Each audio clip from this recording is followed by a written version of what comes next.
Welcome to the Clarity Advisor Show, where you'll learn how to grow your team today. Join Ken Trupke and his guests as they discuss what works and doesn't work to grow your team in today's world. And now, your host, Ken Trupke. Hello and welcome again to the Clarity Advisor Show. It can feel like it's even harder today to find and keep dedicated employees. Well, my guest today is leadership, engagement, and retention expert, Joe Mull. Joe has spent more than 15 years teaching leaders how to be a better boss, turn their organization into a destination workplace, and transform ordinary people into devoted employees. Please welcome Joe Mull. Joe, welcome to the show. I am thrilled to be here, Ken. Thanks for having me. Absolutely. So let's give the audience a little bit of background. Tell us how you got started in this space of retention and engagement and leadership. Yeah. Well, it's funny. Almost every job I've ever had, I ended up at the front of the room designing and delivering programming of some kind. And about 10 years into my career, I had been doing leadership development work at the college level with students for a number of years. But I moved into a traditional HR role with a large academic medical center. And I eventually worked my way up to become the head of learning and development for physician services at UPMC, the University of Pittsburgh Medical Center, for their whole outpatient physician services side. And that's really where I found my passion for giving leaders the skills and tools they need to create the conditions at work for people to thrive. I sort of nerd out a little bit on the social psychology behind what makes us tick, right? And being able to translate that for people. And then about 10 years ago, I decided to go out on my own and to create a business, a sort of boutique training firm that was really aimed at that group of people, those frontline and mid-level leaders that often don't get enough time and attention relative to their own development. And so 10 years later, here we are doing that kind of work. I feel like I hit the lottery, Ken. I get to do work I love to do every day on my own terms. It's a dream come true. That's great. Yeah, those are the best kind of evolutionary stories of starting out, learning something, finding what you really get excited about, and then stepping out on your own to serve customers. So we hear a lot about hiring challenges and staffing shortages. What's your perspective on where we're at, Joe? Well, we've all heard about the great resignation and quiet quitting, right? If you turn on the news at any point in the last couple of years, you should be alarmed because everybody is quitting. But the truth is, that's really only half the movie. What's happening right now really isn't about quitting. It's about job switching. And more specifically, it's about upgrading. We can look at the data and see that more people have voluntarily quit their jobs than in the year prior for 13 consecutive years here in the United States. But at the very same time, there has been more hiring than quitting in every single industry category here in the US. And so what the data tells us clearly is that people aren't quitting, they're switching. And when you talk to people about why they're switching, you hear lots of different reasons, right? You hear people say, I need to make a better wage, or I am looking for more fulfilling work, or I want a better commute, or a better boss, or a less toxic workplace. But when you listen to all of those answers together, they are really about one thing: a better quality of life. And so we're living at this moment right now after years of people being burned out in the workplace and underpaid. And then you add to that a global pandemic that created this sort of values reshuffling for people. And all of a sudden we see a lot of job changing in the workplace that's about upgrading. And so what I've been telling folks that in terms of how we have to think about this is that if we are in the middle of a great resignation, it's not an event, it's an era. It's one that started more than a decade ago and is expected to continue. Wow. Okay. And so if people are switching, what does it take to keep them so that they don't switch? Well, so that they switch to you, not away from you. Yeah, great question. And that's really the $1 million question, or depending on how large your company is, the multi-million-dollar question. So we analyzed more than 200 research studies and articles on why people either join a team, stay long term, or quit and go someplace else. And we can say that if you win in 3 specific areas of the employee experience, we can say this with conviction: you have a much greater likelihood of people staying with your organization long term and having emotional and psychological commitment in what they do.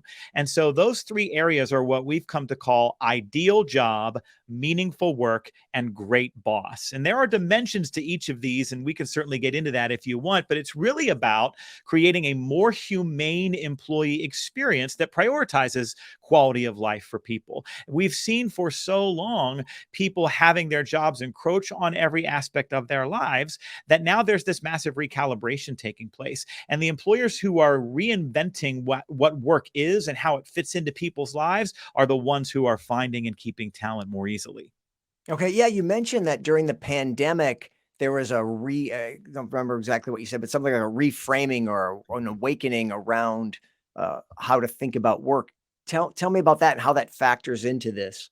Yeah. So we saw a couple things happen during the pandemic. One of them was a kind of values reshuffling where people suddenly felt like, hey, is this job fitting in my life the way I want it to? The professor who coined the term the Great Resignation called these pandemic epiphanies, right? That people looked around when they were in an environment where there was so much instability and uncertainty, and they said, boy, am I really doing what I want to do? Am I spending time on what I want to spend time on? And sometimes that was about my career, but sometimes that was about my family. And sometimes that was about my health or my quality of life. And so there was this massive sort of reshuffling of priorities for people. At the same time, the pandemic injected a whole bunch of job uncertainty into so many people in the labor force, right? We all know folks who were laid off or were put on a short-term kind of change in plans for their hours and schedule. And so what the pandemic did was it made us all braver, right? Because prior to the pandemic, if you thought about changing jobs, that was a major life decision. You'd weigh the pros and cons and talk to people in your network.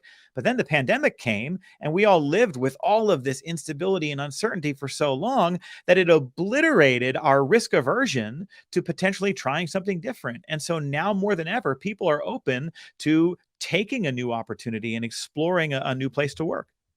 That's really interesting. I'm curious, how much impact do you think the generations have on that? Because pre-pandemic, it seemed like millennials were starting to come into the leadership roles in the workforce. We're still hearing a lot about, this and that about the millennials. Boomers and Xers were still in leadership roles. And for those generations, yeah, thinking about changing a job was a really big deal that you had to spend lots of time figuring out and planning for and checking with other people. And for the millennials and the Gen Z behind them, it seems like they're a little quicker to do these things. How much of this was the pandemic, and how much of this was, uh, just the generational changes? And I'm just curious, just talk about how generations play into this thing that happened during the pandemic and kind of changed what was acceptable and what wasn't about how to change jobs and when and how to think about that.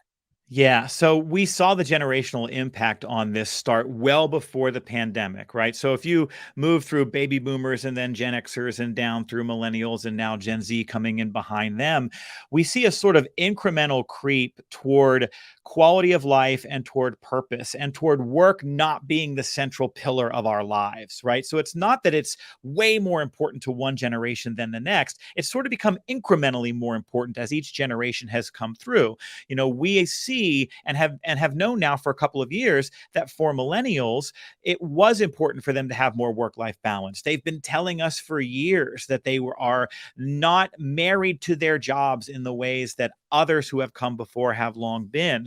What's also true amongst that generation is this idea of purpose or meaning in our work, that we want to know that what we're doing makes a difference, or at the very least, we want to work for a company whose mission or vision or values is having a positive impact on a community or on the population at large. And that just now has become more supercharged with Gen Z coming in behind them. Believe it or not, Ken, by 2025, 65% of employees on planet Earth are going to be either millennials or Gen Z. And we still think of millennials as this kind of group on the rise, but in a lot of organizations right now, your millennials are your mid-level managers. We have a lot of millennials in the workplace who are 30 years and above. And so we have to kind of recognize that what we've long thought of as the next generation has been here for a while and is bringing another generation in along behind it. And that generation, this Gen Z, these digital natives who are coming through the door, more than ever before, they are looking for hybrid work and flexible work and work that allows them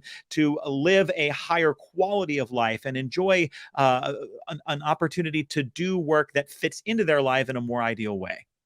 Yeah, and I guess just on that last point, that's kind of where I was going with with my question there. That wasn't super clear, but the millennials and the Gen Z have been pushing on that, especially the millennials, for a long time on that work-life balance, and work isn't the center of everything. And Gen Z comes through very much on that trend, and even more so, as you said. Mhm. So, did the pandemic just make everyone more aware of that, or was it just great timing that this pushed it forward? And were we already on this trajectory, and the pandemic just speeded it up, or what's your take on where we were anyway? Because like you said, millennials have been here for a long time. As much as boomers and Xers keep denying it, they're in play, and actually the Gen Z is the new up and coming generation. Millennials are actually Right. already here. So, but how did that work in your mind in terms of the trends and how the pandemic affected those trends? Yeah, and I'm one of those Gen Xers that sometimes gets forgotten about, right? Because we talk about the baby boomers as this large swath of our workforce, and then millennials were also a large swath that came in. Us Xers get trapped in the middle there sometimes. But you make a great point, Ken, about distinguishing between, is it a cause and effect, or was it an acceleration? And I really think it was an acceleration, right? That for years we have seen people prioritizing more of these kinds of work environments, but then we saw the pandemic land on all of us, and we had what the CEO of Microsoft called 2 years of digital transformation in 2 months. So if you think about the early spring months of 2020, anybody who wasn't working from home or had not done video conferencing meetings suddenly had to figure out how to make that work. And very quickly, we saw people doing jobs from home, from remote locations that had never been considered before. And then many folks had to do those jobs for a number of years. And so now you're seeing the friction that's created by organizations who want to go back to the way things were, and a younger generation of workers who are saying, what we've proven we can do this in different ways. And so why do we have to go back to doing it the old way? When we see these companies who are mandating a return to work, for example, and folks are saying, listen, I've moved, I'm saving money by not commuting, I'm eating healthier, cooking better meals, getting more time to exercise because I don't have to commute and I can work from home. These are the folks who are pushing back and saying, we need to be more adaptable and flexible and innovative around how we create jobs and how we execute jobs. And a lot of that was accelerated during the pandemic because of just the nature of how we had to work during the pandemic. Yeah, those are some great points, and I do think that it was more an acceleration because if you look back now with kind of a little bit of 2020 hindsight, but you look at the trends of 17, 18, 19, it seemed like we were moving that way, and the pressure was building for those things. And then, yeah, the pandemic was what the guy say was 2 years and 2 months of change. And yeah, there's a lot of truth to that. We definitely accelerated some trends. I agree. We're already in the workplace.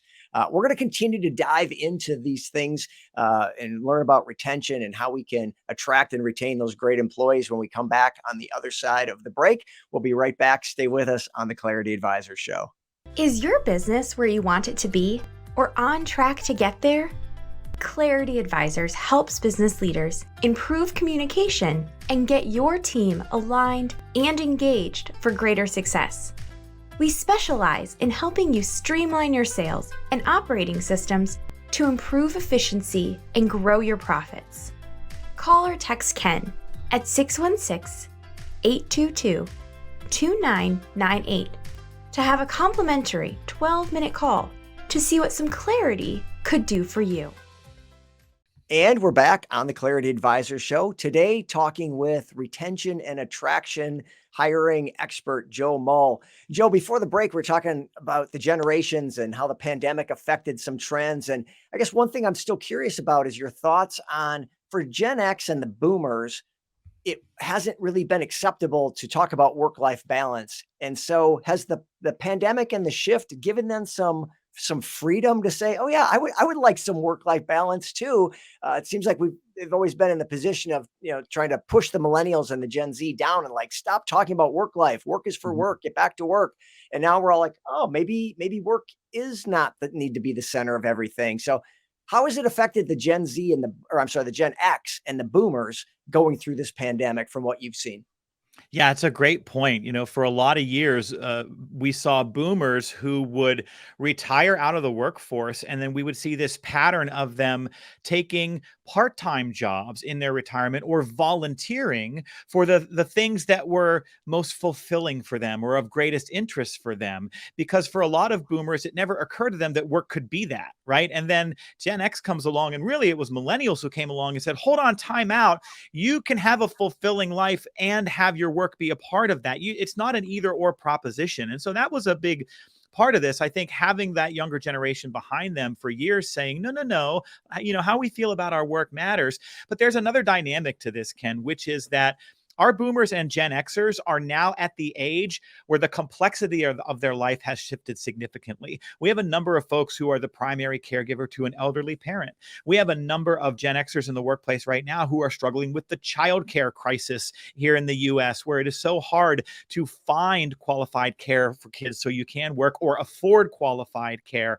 Or even as we continue to move out and away from city centers, for folks, a commute to work is more expensive than ever before, both in terms of time and expense. And so a number of the changes that are being embraced in workplaces by older workers, yes, they're driven out of seeing that younger employees have been advocating for them, but they're also driven by necessity for meeting those more complex parts of their life now as they've gotten older.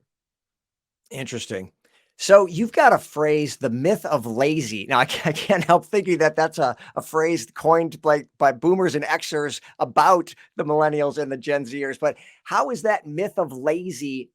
What is it, first of all? And how is it affecting leaders being successful in the workplace?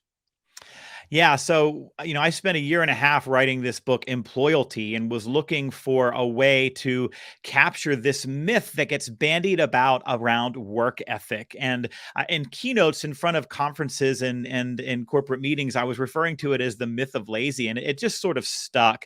So you've probably heard, Ken, somebody say, I'm really struggling to fill positions. No one wants to work anymore. And it turns out that this is one of the most tired, baseless generational tropes in human history. There's a researcher in Canada who actually found its occurrence in newspapers going back more than 120 years. We really want this to be the story. When we can't fill positions or find talent that we believe is of the highest caliber, we want to blame work ethic. We want to blame people. We want to blame, these kids today and say the problem is that nobody wants to work. But there is no data to back this up, especially right now in the US, where unemployment has been below 4% for a number of months, coming on a couple of years now, right? If there have only been 3 months in the last 50 years where unemployment is lower than it is right now. There is not an invisible mass of people who have decided to sit this one out. We are living at a moment where there are more jobs than there are people to fill them in nearly every industry category. I heard on a Chamber of Commerce report the other day that if you took every unemployed person in the United States right now and put them into a job, we'd still have 4 million unfilled jobs. And so this is not an issue of no one wants to work. It's not an issue of lazy. We have to stop blaming people and when we can't fill positions and start fixing work. When we turn the mirror on ourselves, we start fixing the right problems. The problem isn't that if you can't fill positions, no one wants to work. It's that they don't want to work for you. And so what does that mean for your organization? Are you not meeting people where they need to be around wages? Are you not providing the flexibility that they need to fit this job into their lives? Are you not providing the leadership training that creates better bosses? Are you not focusing on inclusion? Are you not aligning people's jobs to their talents and gifts? There are a number of things we have to get right in the workplace in order for people to join and stay and care and try. And it's not about work ethic. It's about creating better jobs for people.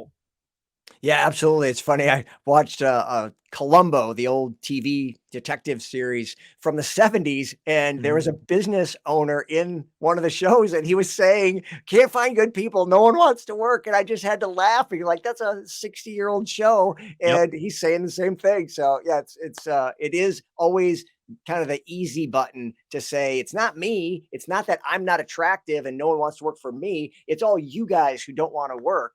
Kind of lets us off the hook, but it's just not reality. So I think the mindset shift that I've been talking about in a simple phrase is just that there is no staffing shortage. There's a great job shortage. When we call it a staffing shortage, that language is rooted in blaming people.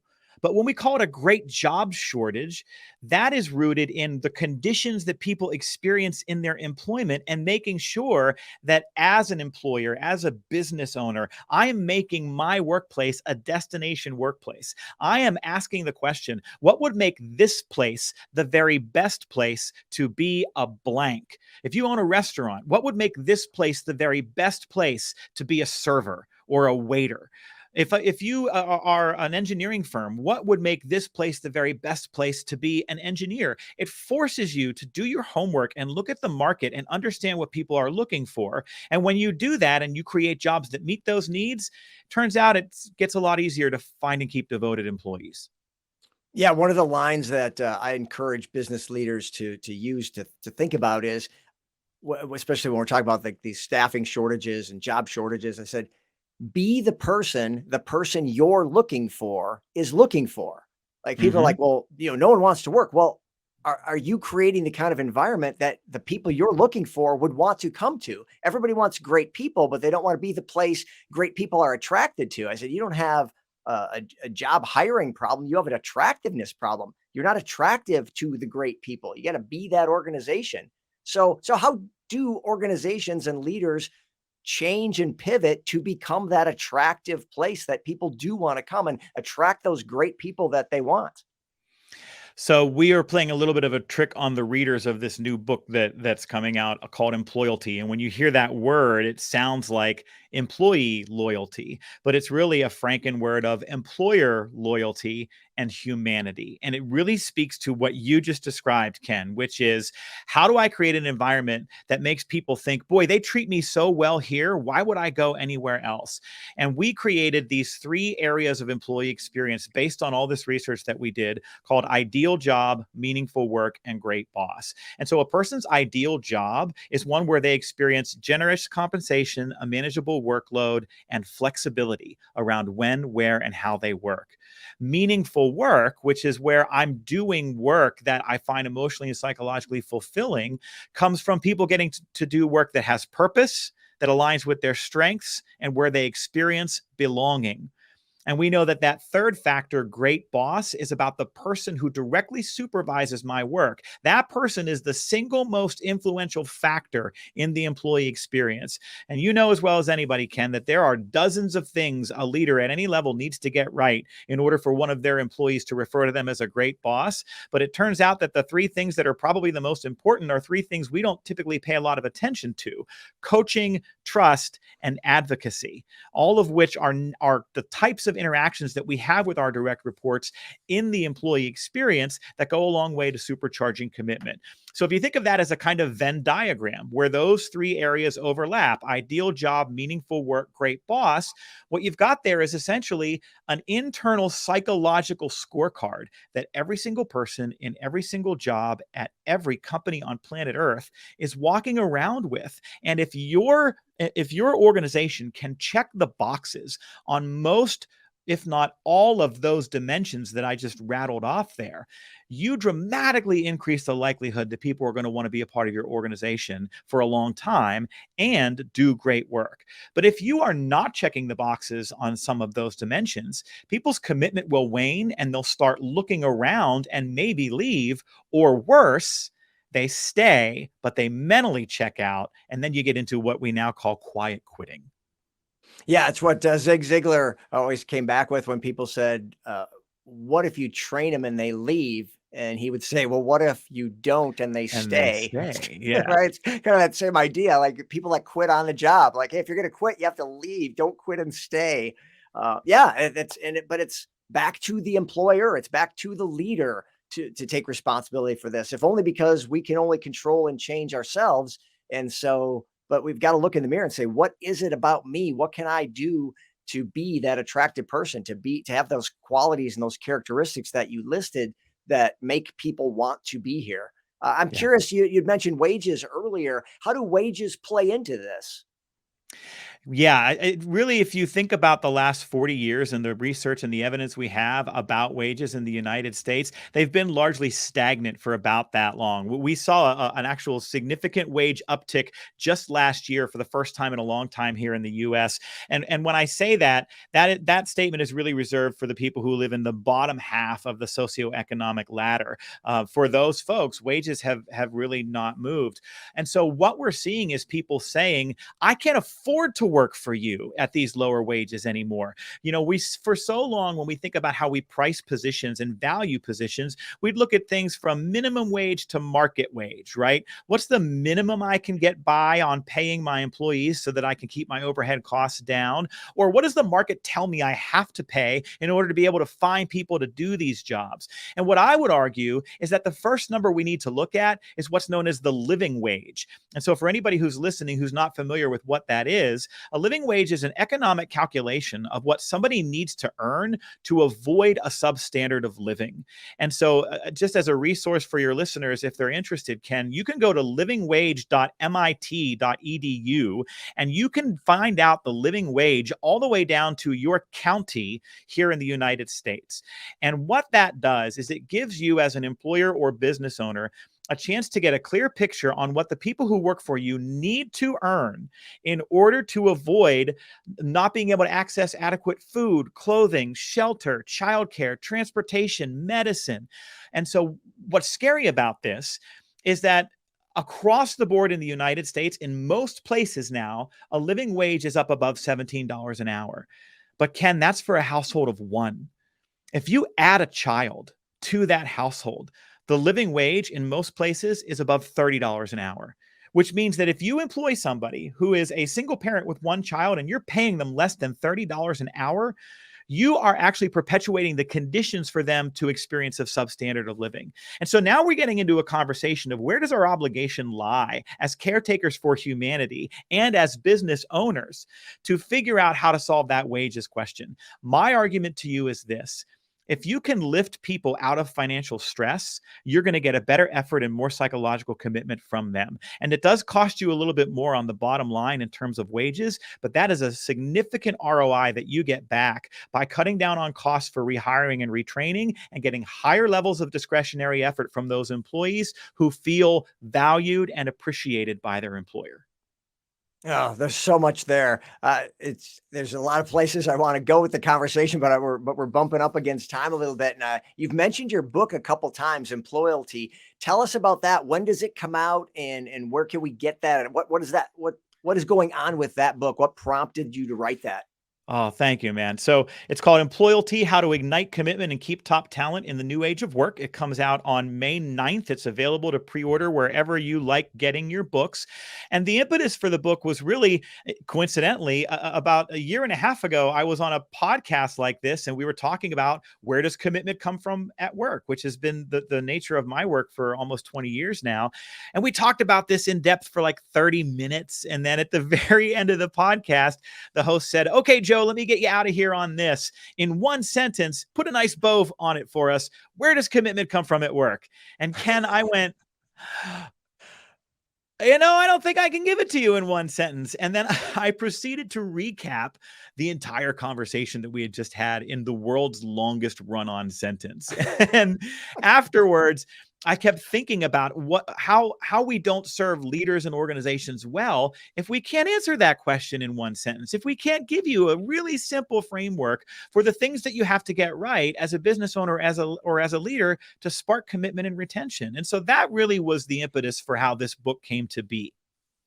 Yeah, I really look forward to reading that. There was so much that you touched on today. We covered some of it in depth, but we could go on for probably another 2 or 3 shows diving into these concepts. So I'm sure they're in the book, and look forward to picking that up soon when it comes out in May. So, Joe, I know to write a book, you're probably a reader of books. So what are some things that you're consuming, or places you might point people for more about this topic, or just other books, podcasts, audiobooks that you've been consuming recently? My favorite way to keep my finger on the pulse of a lot of different things so I'm a Mac guy. I will say that right out of the gate. And I have a subscription to the Apple News app on my phone. And I aggregate a whole bunch of different sources, magazines and blogs. And so when I get up every day in the morning, I'm usually the first person up in my house. So I come downstairs, I turn the lights on, I let the dog out, I make a cup of coffee, and then I'll usually sit there with my phone and I'll spend about a half an hour each morning on Apple News, catching up, reading so many different pieces of content from different authors around business and around DEI and around humanity, and really understanding what people are looking for in the workforce these days. That's probably the primary way that I consume at this point. Okay, great. And I know that you do killer keynotes. They're available as a speaker as well as training and coaching. So who should reach out to you, Joe, and what would be the best way for them to do that? Oh, that's a lovely ask. Thank you, Ken. So I can be found at joemull.com, joemull.com. And I'm a great fit for anybody who is planning a conference or a meeting where they want a program that really mixes substance and real world takeaways with a lot of humor and what I would think are captivating stories, right? As a speaker, my job is to do two things. It's to solve real world problems for people and do it in a way that is utterly entertaining. And so if that's what you're looking for, then would love to say hello. Fantastic. Well, we'll get some links to you in the show notes, links to the book, your book, and when that comes out. So appreciate you making some time to be with us today, Joe. It's been really informative. Again, can't wait for that book to come out and dive in deeper into these topics. So thanks so much for your time. Well, Ken, thank you so much for having me. You're an incredibly generous host, and I loved the conversation. Thanks so much. All right. And with that brings us to the end of another Clarity Advisor show. If this was helpful, valuable, and entertaining for you, please leave us a 5-star review on the platform where you are watching or listening right now. And we will see you next time on the Clarity Advisor show. Thank you for listening to the Clarity Advisor show. Clarity Advisors is a speaking, training, and consulting firm specializing in helping you simplify your sales and operating systems to improve efficiency and grow your profits. Connect with Clarity Advisors today to learn more about how they can help you improve communication and get your team aligned and engaged for greater success.